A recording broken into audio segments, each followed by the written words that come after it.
বন্ধুরা, হাতের সামনে এত বড় ওষুধ আছে, তবু ওই প্রাকৃতিক ওষুধকে কেন অবহেলা করি?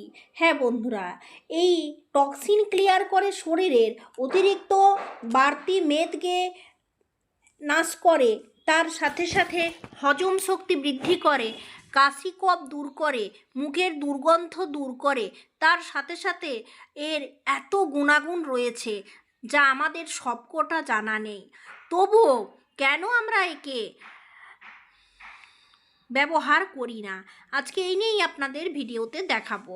এটা সামান্য তুলসী পাতা, যেটা আমাদের বাড়িতে আছে, প্রত্যেকের বাড়িতে আছে, এটা ছাড়া পুজো হয় না। তো বন্ধুরা, এই তুলসী পাতা আপনি যদি এইভাবে খান, আপনাদের শরীরে বাড়তি মেদ হবে না, তার সাথে সাথে কোনো রকম গ্যাসের ওষুধ খেতে হবে না। আপনারা কি জানেন, অতিরিক্ত গ্যাসের কারণে আমাদের চেহারার উজ্জ্বলতা নষ্ট হয়ে যায়, তার সাথে সাথে আমাদের শরীরে রোগ প্রতিরোধ শক্তি কমে যায়, অতিরিক্ত গ্যাসের কারণে মেদ হয়। তো এই গ্যাস যাতে না হয় তার জন্য আজ থেকে আমরা চেষ্টা করব। কিভাবে চেষ্টা করব? প্রথমে তাজা সবুজ রঙের যে তুলসী পাতা, তা গাছ থেকে তুলে নেন, বেশটি করে ভালোভাবে ধুয়ে নেন, তারপর আঁচে একটু জল গরম করতে নেন। জল গরম করতে দেওয়ার সাথে সাথে জল যখন একটু গরম হয়ে উঠবে, তখন এর সাথে কয়েকটা তুলসী পাতা ফুটিয়ে নেন, সেদ্ধ করুন, আর এর সাথে কয়েকটা উপকরণ দেন, আর তুলসীর চা তৈরি করুন। মেদ নাশ হবে, মেদ ঝরবে, যত রকম গ্যাস থাকবে শরীরে সেই সমস্ত গ্যাস নাশ করবে। হ্যাঁ বন্ধুরা, অনেক সময় চাপা গ্যাস হয়ে যায়, ভীষণ অম্বল হয়ে যায়, চোঁয়া চোঁয়া বমি বমি ঢেকুর উঠে, সবটাই কিন্তু আপনাদের ভালো হবে। যদি প্রতিদিন খান তাহলে কোনো রকম গ্যাস বদহজম হবেই না।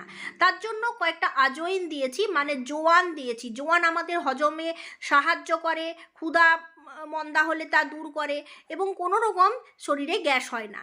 আপনাদের এটা আমি বলে দিচ্ছি, যতদিন বাঁচবেন জীবনে কোনোদিন আপনাদের গ্যাস হবে না যদি এটা রেগুলার খেতে থাকেন। কয়েকটা দিয়ে দিচ্ছি মৌরি। জানেন কি বন্ধুরা, মৌরি আমাদের শরীরকে ঠান্ডা করে। আর দিয়ে দিলাম মেথি। বন্ধুরা, এই মেথি মানে যাদের যাদের সুগার আছে তাদের জন্য প্রচণ্ড উপকারী। এই মেথি ভেজানো জল খেলে সুগার নাশ করে, শরীরের শর্করার মাত্রাকে ঠিক রাখে।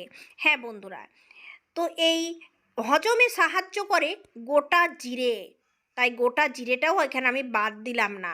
আপনার যদি শরীরে ব্যথা থাকে, এখানে আপনি কয়েকটা মানে কয়েক কুচি আদাও যোগ করতে পারেন। আদা আমাদের শরীরকে সুস্থ রাখে, ব্যথা নাশ করে।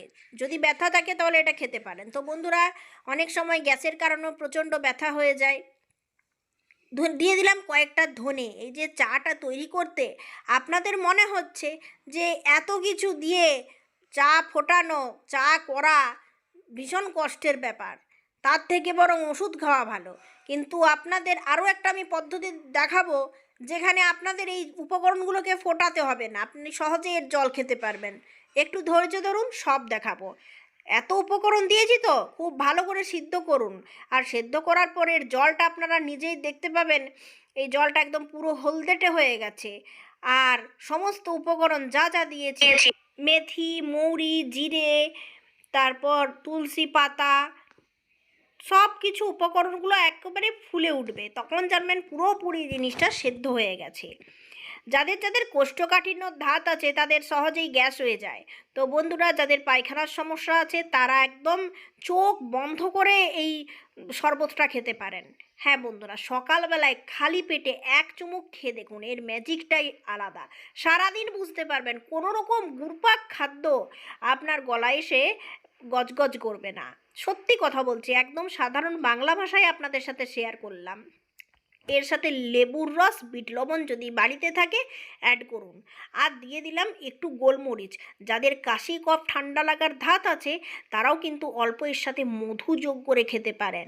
এরপর এই চাটা খান, একটু শরীরের জন্য কষ্ট করুন, বাড়তি মেদ পর্যন্ত ঝরে যাবে, কোনো রকম গ্যাস হবে না, এবং অতিরিক্ত মানে এর থেকে এনার্জি পাবেন। হ্যাঁ বন্ধুরা, মুখে কোনো রকম বাজে দুর্গন্ধ, চেহারার উজ্জ্বলতা ঠিক থাকবে। গ্যাসের কারণে আমাদের শরীর কালো পড়ে যায়, মুখ কালো পড়ে যায়। হ্যাঁ বন্ধুরা, আপনি এটা খালি পেটে খান, আর এটা খাওয়ার পর কিছুক্ষণ ওয়েট করুন, তারপর চা, বিস্কুট কিংবা অন্য কিছু খাবার খাবেন।